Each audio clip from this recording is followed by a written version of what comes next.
BBC news live കൊച്ചിയിലേക്ക് സ്വാഗതം. ഈ വാർത്തകൾ നിങ്ങൾക്കായി അവതരിപ്പിക്കുന്നത് Leotech solar solutions powered by mile foodstuffs Mookkannoor, Grazia tours and travels near Cochin airport and Cochin Kalabhavan Angamaly franchise.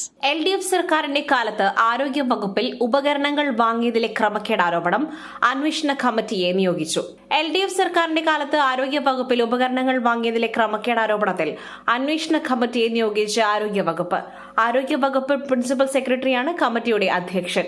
National health മിഷന്റെ SMD, Kerala medical service corporation limited MD, DME, DHS അടക്കമുള്ളവർ കമ്മിറ്റിയിലുണ്ടാകും. ഇന്നലെ എല്ലാ മെഡിക്കൽ കോളേജുകളിലെയും പ്രിൻസിപ്പൽമാരുടെയും സൂപ്രണ്ടുമാരുടെയും യോഗം വിളിച്ചിരുന്നു. ഉപകരണങ്ങൾ വാങ്ങിയത് സംബന്ധിച്ച കണക്കുകൾ 5 ദിവസത്തിനകം നൽകണമെന്ന് പ്രിൻസിപ്പൽ സെക്രട്ടറി നിർദ്ദേശിച്ചു. ഗൾഫിലെ ടൂറിസം, ഹോസ്പിറ്റാലിറ്റി, വിനോദ മേഖലകളിൽ നിക്ഷേപം 2030ഓടെ $115.3 ബില്യൺ ഉയരും റിപ്പോർട്ട്. ഗൾഫ് രാജ്യങ്ങളിലെ ടൂറിസം, ഹോസ്പിറ്റാലിറ്റി, വിനോദ മേഖലകളിൽ 2030ഓടെ ആഭ്യന്തര നിക്ഷേപം $115.3 ബില്യൺ ഉയരുമെന്ന് സാമ്പത്തിക റിപ്പോർട്ട്. ഗൾഫ് മേഖലയിലെ വിനോദസഞ്ചാര സാധ്യതകളും ആഗോള നിക്ഷേപകരെയും തമ്മിൽ ബന്ധിപ്പിക്കുന്ന വലിയ മാറ്റങ്ങൾക്കാണ് ഈ മേഖല ഇപ്പോൾ സാക്ഷ്യം വഹിക്കുന്നത്.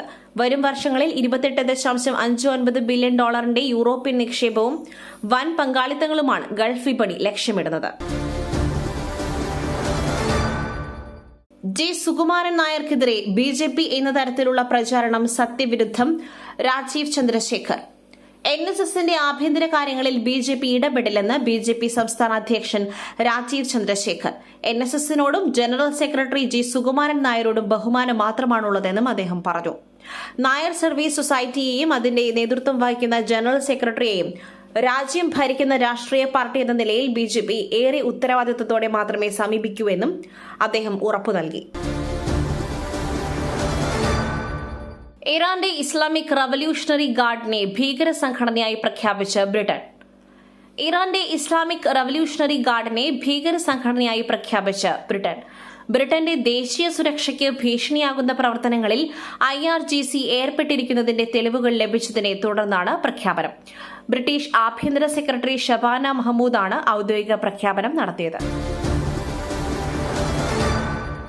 കുംഭമേള വൈറൽ പെൺകുട്ടിക്കും ഭർത്താവിനും ആശ്വാസം. പോലീസ് നടപടി വിലക്കി മധ്യപ്രദേശ് ഹൈക്കോടതി. കുംഭമേള വൈറൽ പെൺകുട്ടിക്കും ഭർത്താവിനും മധ്യപ്രദേശ് ഹൈക്കോടതിയിൽ നിന്നും ആശ്വാസം. ദമ്പതികൾക്കെതിരായ പോലീസ് നടപടി മധ്യപ്രദേശ് ഹൈക്കോടതി വിലക്കി.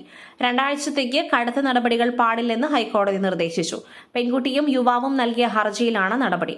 ഹർജിയിൽ മധ്യപ്രദേശ് സർക്കാർ 2 ആഴ്ചയ്ക്കകം മറുപടി നൽകുവാനും കോടതി നിർദ്ദേശിച്ചിട്ടുണ്ട്.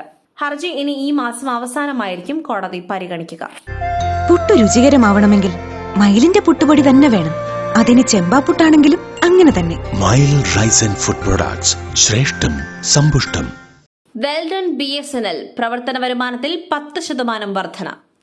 സർക്കാർ ഉടമസ്ഥതയിലുള്ള ടെലികോം സ്ഥാപനമായ BSNLന്റെ പ്രവർത്തന വരുമാനത്തിൽ വർധന. ഏകദേശം 10% വർധനയാണ് ഉണ്ടായിരിക്കുന്നത്.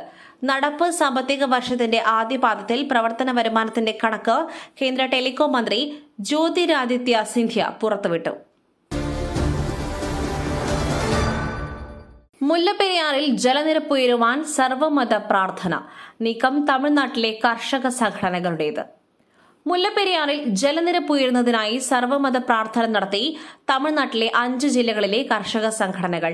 മുല്ലപ്പെരിയാറിൽ നിന്നും വെള്ളം കൊണ്ടുപോകുന്ന തേക്കടിയിലെ സ്പിൽവേ ഷട്ടറിന് സമീപമായിരുന്നു പ്രാർത്ഥന. മുല്ലപ്പെരിയാർ അണക്കെട്ടിൽ വെള്ളം ഇല്ലാത്തതിനാൽ ജലസേചനത്തിനായി തമിഴ്നാട്ടിലേക്ക് ഇതുവരെ വെള്ളം തുറന്നുവിട്ടിട്ടില്ല. സാധാരണ ജൂൺ മാസം ആദ്യവാരം തമിഴ്നാട് വെള്ളം കൊണ്ടുപോയി തുടങ്ങുന്നതാണ്. വെള്ളം ലഭിക്കാത്തതോടെ തമിഴ്നാട്ടിലെ ആയിരക്കണക്കിന് സ്ഥലത്ത് കൃഷി പ്രതിസന്ധിയിലാണ്. 112 അടി വരെ ജലനിരപ്പാണ് നിലവിൽ അണക്കെട്ടിനുള്ളത്. 2019ലും സമാനമായ സാഹചര്യം ഉണ്ടായിരുന്നു. അന്ന് പ്രാർത്ഥന നടത്തി ഫലം കണ്ടു എന്നാണ് കർഷകരുടെ അവകാശവാദം. മറ്റൊരു വാർത്തയുമായി കണ്ടുമുട്ടുന്നതുവരെ നന്ദി, നമസ്കാരം.